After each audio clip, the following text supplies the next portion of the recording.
ایک مجذوب تھے حضرت بہلول دانا.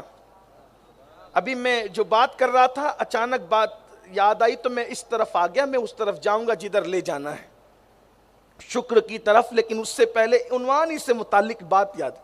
بہلول یہ بھی مجذوب تھے, پاگل نظر آتے تھے, دیوان لوگ ان کو پتھر مارتے, لیکن امام اعظم ابو حنیفہ ان کے پاس جا کر بیٹھا کرتے. غور کریں, اتنا بڑا امام جس کے پاس جا کر کے بیٹھے وہ دیوانہ بہلول, اور ایسی باتیں کرتے تھے کہ عقل مند کی بھی دماغ کی بتیاں کھل جائیں. ایک مرتبہ ہارون رشید نظر آ گئے تو ہارون رشید کو بہلول نے کہا بڑا گھمنڈ مت کیا کر سلطنت پر. عنوان ہی سے متعلق بات آ گئی. ہارون رشید کو بہلول دانا نے بہت غرور ہے تجھے, گھمنڈ ہے سلطنت پر. تیری سلطنت تو ایک گلاس پانی کی حیثیت رکھتی ہے میرے لیے, ایک گلاس پانی تیری سلطنت. آپ بھی ذرا سن لیں, آپ کو بھی اگر آپ کی فیکٹریوں پر اور صحت پر اور اگر گھمنڈ اور اللہ کو بھول چکے ہیں وہ لوگ, تو میری گزارش ہے, ہارون رشید تو مشرق و مغرب کا بادشاہ تھا, لیکن بہلول نے اس کو جھنجھوڑ دیا. بہت گھمنڈ نہ کیا کر, ایک گلاس پانی کی زیادہ تیری سلطنت کی کوئی حیثیت وصیت نہیں ہے. اس نے ہنس دیا, کہا دیوانہ ہے کچھ بھی بولتا ہے, دیوانہ ہے کچھ بھی بولتا ہے. کہا بابا یہ بتائیں کہ میری سلطنت کی حیثیت ایک گلاس پانی کب سے ہو گئی. اب دیکھو دانا, وہ دیوانہ کیسا دانا تھا جسے دنیا بہلول کہتی. بہلول فرماتے ہیں ہارون رشید سنا ہے تو حج کو جا رہا ہے. جی جا رہے ہیں. ہارون رشید وہ آدمی تھا, ایک بار اس نے قسم کھا لی, کیا کر رو فر رہا ہوگا اس شخص کا. ایک بار قسم کھا لی کہ میں پیدل حج کروں گا, قسم کھائی پیدل حج کروں گا. تو اس کے ماننے والوں نے, اس کے وزیروں نے, امیروں نے سوچا بادشاہ پیدل حج کرے گا تو اس کے پیروں کا کیا ہوگا. تو بغداد سے لے کر مکہ تک پورے راستے میں قالین بچھائی گئی تھی. آپ سمجھتے ہیں یہ ان لوگوں کا کر و فر تھا, یہ ان کے شان تھی, شانیں تھیں ان لوگوں کی. لیکن آپ سے یہ بھی کہنا چاہتا ہوں, جس کے لیے بغداد سے حرم تک کی قالین بچھائی گئی تھی, جو بادشاہ پیدل حج کو گیا تھا, آج اس کی قبر پر کوئی فاتحہ پڑھنے والا بھی نہیں. دنیا ہے. حضور محدث اعظم علیہ رحمہ کو کہتے ہیں ہر کمال راہ زوالو, ہر زوال راہ کمال. یہ ہے, اس کی قبر پہ کوئی فاتحہ پڑھنے والا بھی نہیں.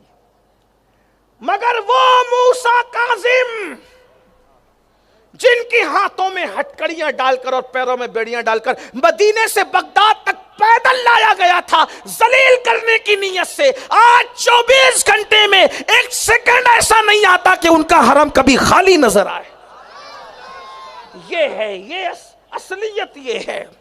اللہ والوں کی شان ہے یہ. جا کے دیکھ لو امام موسیٰ کاظم, وہی بغداد ہے, وہی بغداد ہے. لیکن آج ان کا آستانہ ہزاروں کی تعداد. بلکہ امام شافعی رحمۃ اللہ علیہ کے حوالے سے قول مشہور ہے کہ آپ فرمایا کرتے تھے کہ جو امام موسیٰ کاظم کی چوکھٹ پہ پیشانی رگڑ دے, اللہ اس کی بدبختی کا خاتمہ کر دیتا, پھر اس کی بدبختی نہیں رہ جاتی.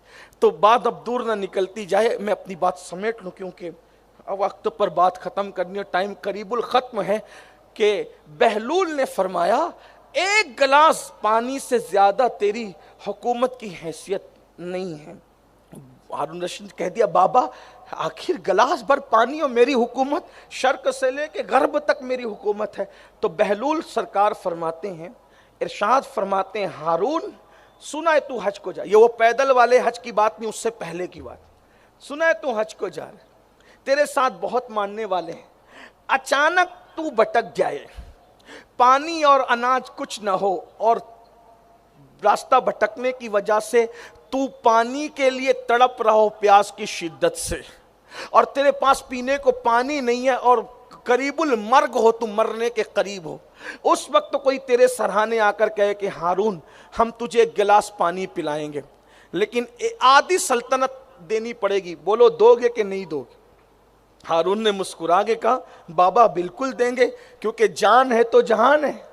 بھئی ایک گلاس پانی پی کے آدھی سلطنت دے دیں گے, کیونکہ زندہ رہے تو سلطنت رہے گی, مر جائیں گے تو وہ آدھی بھی کہاں رہے گی.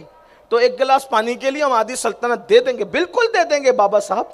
تو آپ نے فرمایا پھر وہ پانی پی لیا ایک گلاس, پھر پیشاب زور کی لگی, پیشاب تو لگی زور کی لیکن نکلتی باہر نہیں، اور تو تڑپنے لگے پیشاب نہ نکلنے کی وجہ سے، اس وقت کوئی آ کر کہے میرے پاس ایسی دوائی ہے اگر ایک چٹکی تجھے کھلا دوں تو ابھی پیشاب ہو جائے، لیکن اس کے بدلے میں تمہیں آدھی سلطنت دینی پڑے گی، تو بولو دو گے کہ نہیں دو گے؟ تو کہا بالکل، پیشاب سے نجات کے لیے، اس درد سے نجات کے لیے دے دیں گے آدھی سلطنت۔ تو کہا کہ پانی نہ ملا تو آدھی سلطنت پانی کے لیے دے دی، اور جب گلاس بھر پی لیا نہ نکلا تو آدھی سلطنت نکالنے کے لیے دے دی۔ تو جس کی سلطنت کی حیثیت ایک گلاس پانی کی سی ہو، اس کو غرور کرنا زیب دیتا ہے۔ ہارون رشید دھاڑے مار مار کر رونے لگے، کیا نصیحت تھی۔ اب مجھے بتاؤ، یہ مکان، یہ دکان، یہ کاروبار جو گھمنڈ کر کے خدا سے دور ہو، اللہ سے دور ہو، مسجدوں سے دور ہو، خدا کی عبادت سے دور ہو، کیا منہ لے کر جاؤ گے اللہ کی بارگاہ میں؟ اس لیے خدا کے شکر گزار بندے بنو۔ اور پھر کہتا ہوں، شکر گزار کا مطلب یہ نہیں کہ صرف الحمدللہ کہہ کے چھٹی پاؤ، نہیں، عمل بھی خدا کا شکر ادا کرے۔ صحت دی ہے خدا نے تو صحت کو اس کی عبادت میں لگاؤ، اس کی عبادت میں صرف کرو۔ بلکہ ایک بات آپ کو بتاؤں، کیا اور پیاری بات یاد آئی، سید الطائفہ جنید بغدادی نے دیکھا کہ ایک بڈھا ہے جو بغداد میں بھیک مانگ رہا ہے، کوئی اس کو بھیک بھی نہیں دیتا، تو سید الطائفہ جنید بغدادی کہتے ہیں دیکھ لو ناشکرے کا انجام، خدا نے اس کو جوانی میں دولت دی تھی، اس نے خدا کی نافرمانی کی تو کیسا دردناک بڑھاپا آیا کہ کوئی اس کو بھیک دینے کے لیے بھی تیار نہیں ہے۔ اور ایک بہت بڑے بزرگ تھے، 100 سال سے بھی عمر تجاوز کر گئی تھی، پھر بھی کھڑے ہو کے نماز پڑھتے تھے اور جوانوں کی طرح فٹ تھے۔ تو لوگوں نے کہا آپ ابھی تک فٹ ہے؟ کہا میں نے صحت پانے کے بعد خدا کی نافرمانی نہیں کی، اللہ نے مجھے بڑھاپے میں بھی جوانی عطا فرمائے، طاقت اور قوت عطا فرمائے۔